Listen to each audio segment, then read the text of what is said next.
Estamos de volta com 3-1, debatendo os 20 anos do Estatuto da Criança e do Adolescente.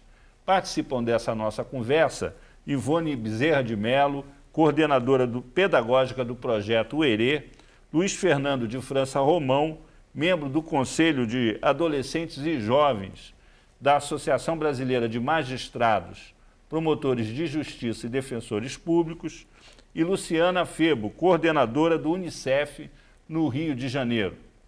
Nós vamos retomar a nossa conversa exatamente tratando de situações que envolvem pessoas como, por exemplo, o caso do Bruno, a namorada assassinada, de famílias desestruturadas. E, Ivone, qual é vamos dizer assim, a chance que uma criança, um jovem tem, quando de um lado a família se desestruturou completamente e de outra a escola não está preparada para lidar com ela e com essa situação familiar? Não, se ela não tiver em algum lugar, algum esteio, não precisa ser mãe, pai, uma organização, uma escola que conheça o assunto, aí as chances realmente não são muitas.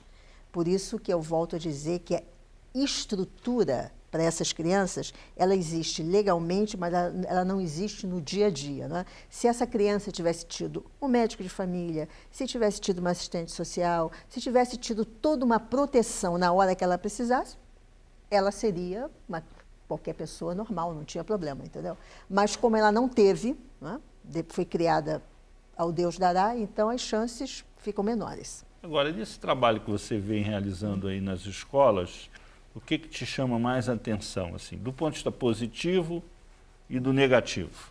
Não, o ponto positivo é o recebimento que eu tive de todos os professores, de todo esse círculo escolar, com a curiosidade de aprender neuropedagogia, como se trata com essas crianças. Né? O ponto negativo é que as escolas foram deixadas de lado durante muitos anos.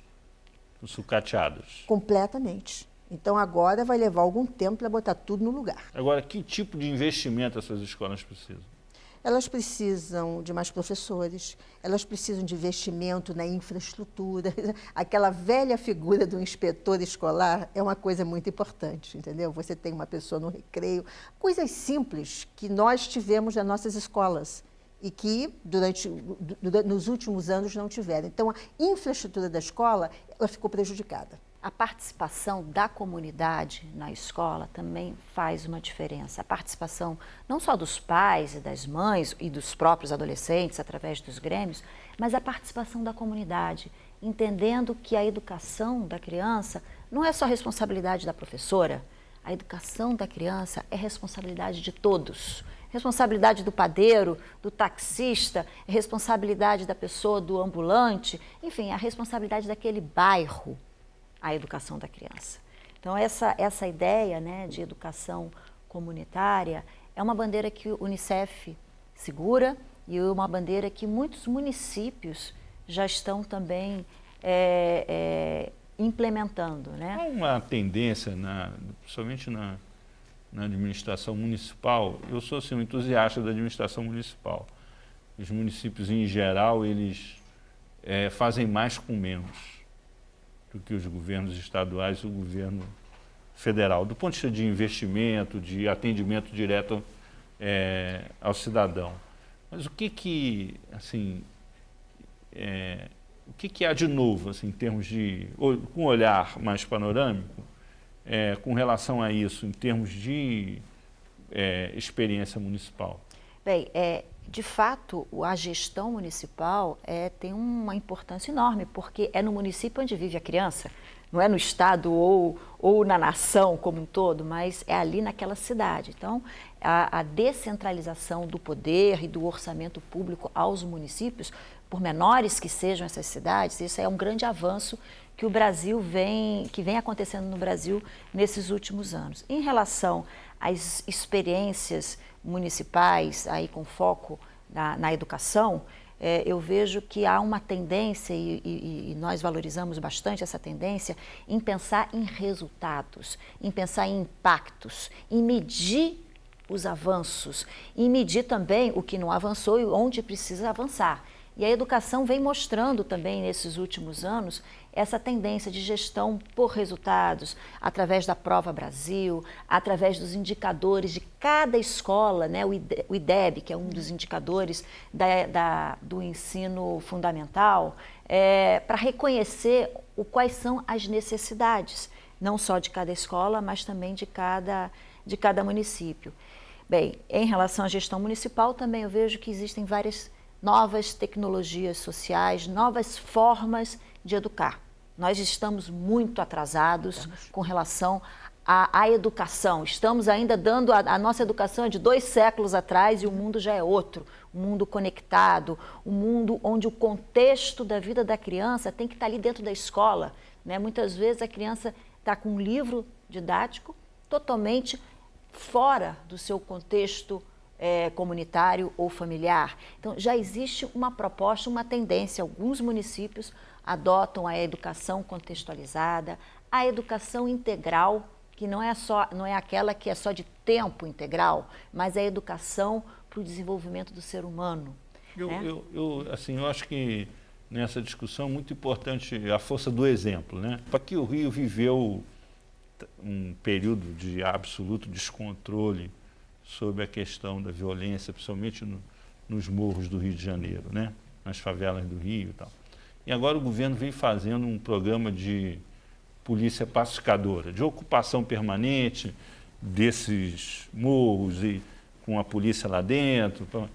Esse negócio tem chance de dar certo sem uma política integrada, envolvendo a questão da educação, o acompanhamento das crianças em situação de risco, que podem vir a ser cooptadas pelo tráfico, porque, em tese, quer dizer, o tráfico tem uma topografia adequada nos morros, uma fonte de financiamento, que é a classe média que consome a droga ali no pé do morro, e uma fonte de mão de obra inesgotável para se manter, se reproduzir como uma força armada ali, que são os jovens em situação de risco.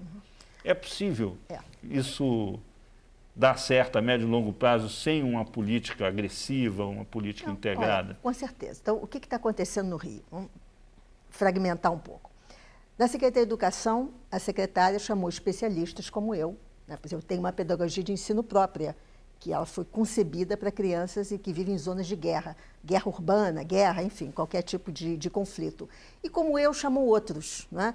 Então, qual é a pedagogia mais adequada para aquele segmento? Isso já é um grande avanço, né? Ela chamou pessoas que se dedicam a isso. A Cláudia Coxinha, a Cláudia Coxinha, exatamente. Então, isso foi um grande avanço, né? Então, eu estou implementando a minha pedagogia em algumas escolas, outra pessoa naquela escola, porque o perfil dessa pedagogia é para aquela escola, né? Então, eu acho que isso foi um avanço muito grande e tem dado muito certo.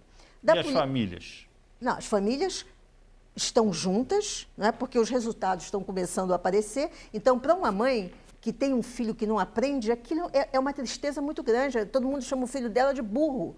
Quando a criança começa a aprender, toda a família se modifica. A escola vira uma parceira da família e não uma inimiga da família, né?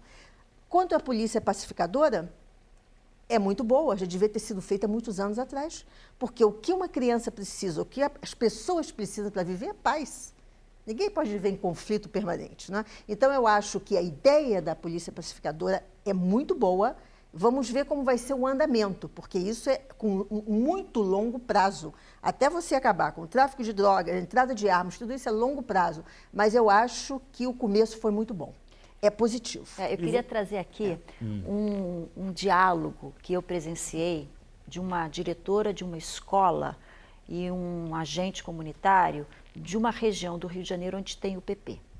A diretora dessa escola disse que é impressionante o impacto na vida das crianças depois que a UPP chegou. As crianças começaram a aprender mais.